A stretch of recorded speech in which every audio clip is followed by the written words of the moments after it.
Hello everyone, this is Sasha. Welcome back to Care Memo. In today's video, I want to talk about how to talk about disabilities with your child or with your children. I was watching a video on YouTube recently about a little boy who was getting teased because of his disability at school, and the person who created the video was saying, boy, she didn't really understand, first of all, why these children didn't know about children having disabilities. And so she was saying, boy, when she has her own children, that's definitely something that she's going to be talking to them about, people with disabilities, children with disabilities, so that her children will not do the teasing and things of that nature. So it got me to thinking, okay, if you're going to have that sort of discussion, what should you be saying to your child? So that's what we're going to be talking about in today's video. Get your notepad and let's go.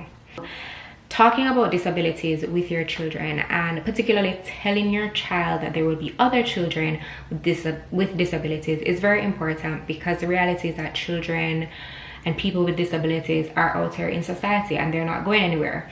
Gone are the days where they were locked up and kept away from society and kept sort of like a secret.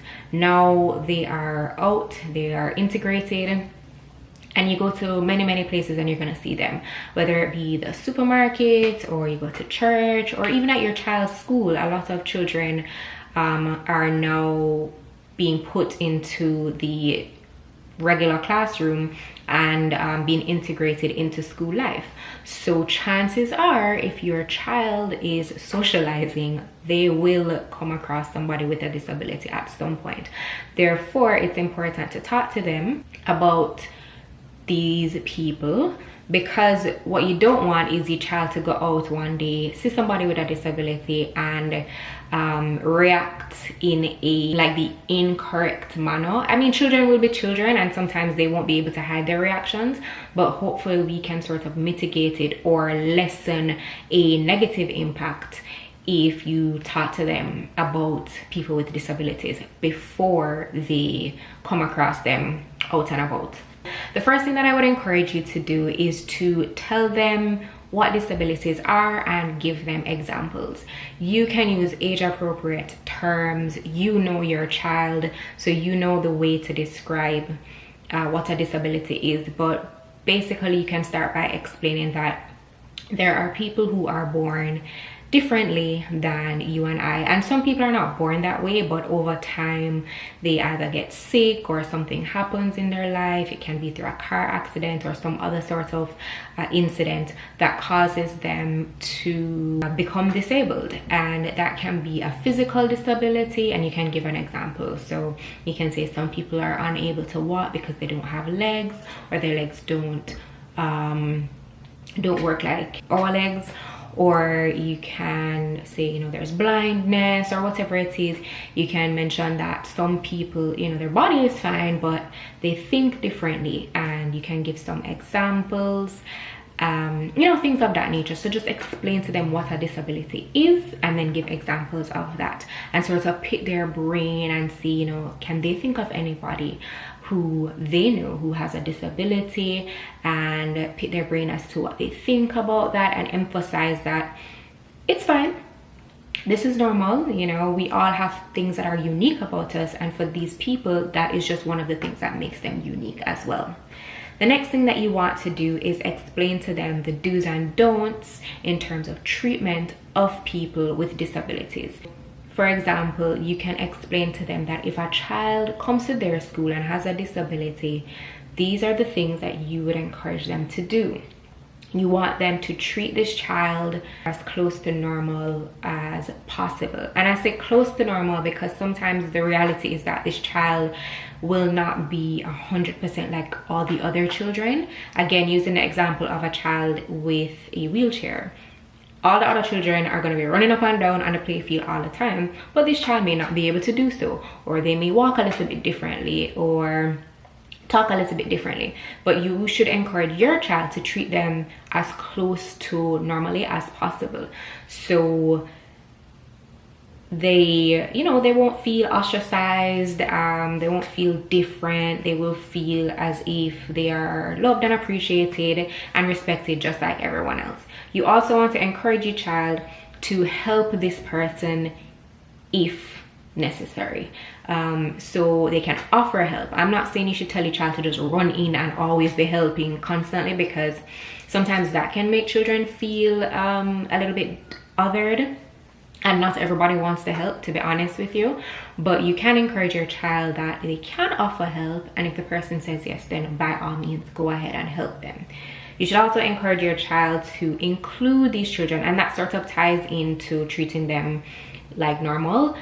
Include them as much as possible. So if I go back to the example of the child with the wheelchair, again, that child might not be able to run up and down like everyone else, but they probably can still play catch. Or if there's a game that does include some running up and down, maybe they can be the one who, I don't know, stands to the side and shouts instructions or whatever it is, you know. So you can still include them in games, but they might not be able to play the same role as everybody else, but they can be included in other ways. And inclusion would also be for things like inviting them to play dates as well, or inviting them to birthday parties as well. You know, don't just keep them over there and we don't play with that person and we don't talk to that person. No, encourage your child to, as much as possible, include that child in all of the activities, the daily activities, as everyone else. And another thing that you'd want to encourage your child to do is to defend this child if they see that other people are teasing them and jeering and things of that nature. You can encourage your child to be an advocate, just like hopefully you are an advocate. If you see a child being teased or treated poorly, you can encourage your child to tell the other children, hey, no, we're not into that, you know. We want to show this person love and respect, and you would not want to be treated like that, so you shouldn't do it to others. Children really latch on to that philosophy, by the way. The whole thing of, well, you wouldn't want somebody to do that to you, so you shouldn't do it to other people. They really get into that. So if you encourage your child to say that to other children, you'd be very surprised at how far that spreads. And then of course the don'ts are to tell your child, don't tease, don't laugh at this child with a disability, don't point at them, pointing and whispering, and of course do not scorn them. Again, you want to encourage your child to behave in a manner that they would want other people to treat them. So just like how you wouldn't want to be scorned, don't scorn that child. And it sort of ties in with the do's and don'ts sort of tie in. If you're including them, then you're not scorning them. You know, if you are defending them, then you are not teasing them. You're defending them from the teasing. So they tie in a little bit.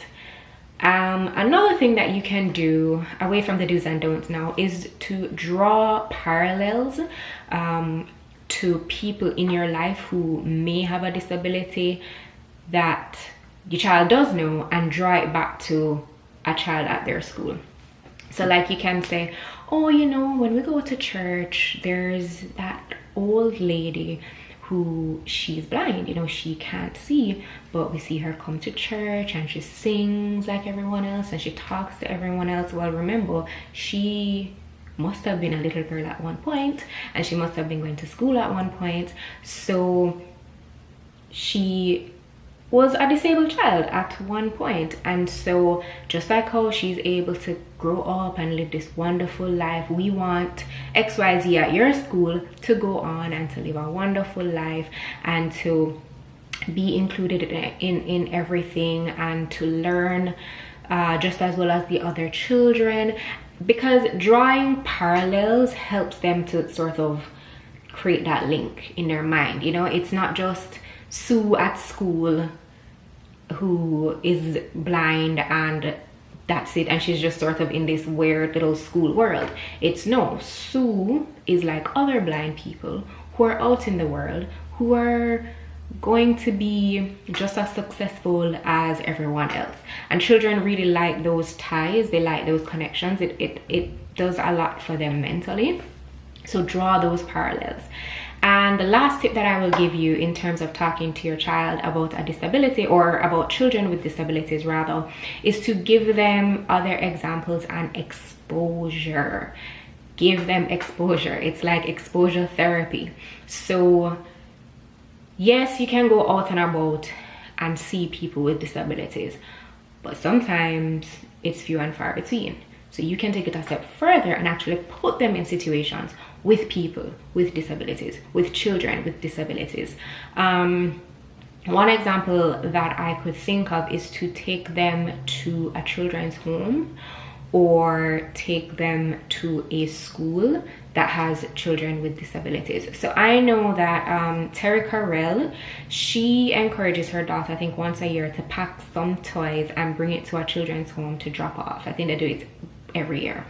And I think that's a great idea. And I was thinking you could take it a step further, encourage your child to pack up the toys and whatever, and then choose a children's home that has children with disabilities, and then take your child with you to drop them off. And who knows, you know, you drop them off and you can play with the children there for a little while, and that exposes them to other children, to children with disabilities, to children who are living a little bit differently than they would be. Another way to expose them is through the media. So you can buy books with characters who have disabilities. You can choose TV shows or cartoons. To be honest with you, I don't know about the TV shows and the cartoons that have children with disabilities, and that's something that I want to look into. But there are definitely books out there with characters who have disabilities, so you can buy those books for your child as well and get them reading them, so that, you know, you're normalizing disabilities, you're normalizing children, other children having disabilities, because the more it becomes normal is the less that they're gonna have negative reactions. You know what I mean? It will just be like, oh, okay, there goes a child, all right, they have a disability, big deal. And ultimately that is what we want to do. We want it to just be normal, standard, everyday life, everyday experience. So that is it for today. Thank you for watching this video. If you've liked what I've said, go ahead and like the video. Subscribe to the channel if you're not already subscribed. Share, tell a friend to tell a friend. Put any comments or questions you have down below, and I will talk to you guys in the next video. All right, thanks. Bye-bye.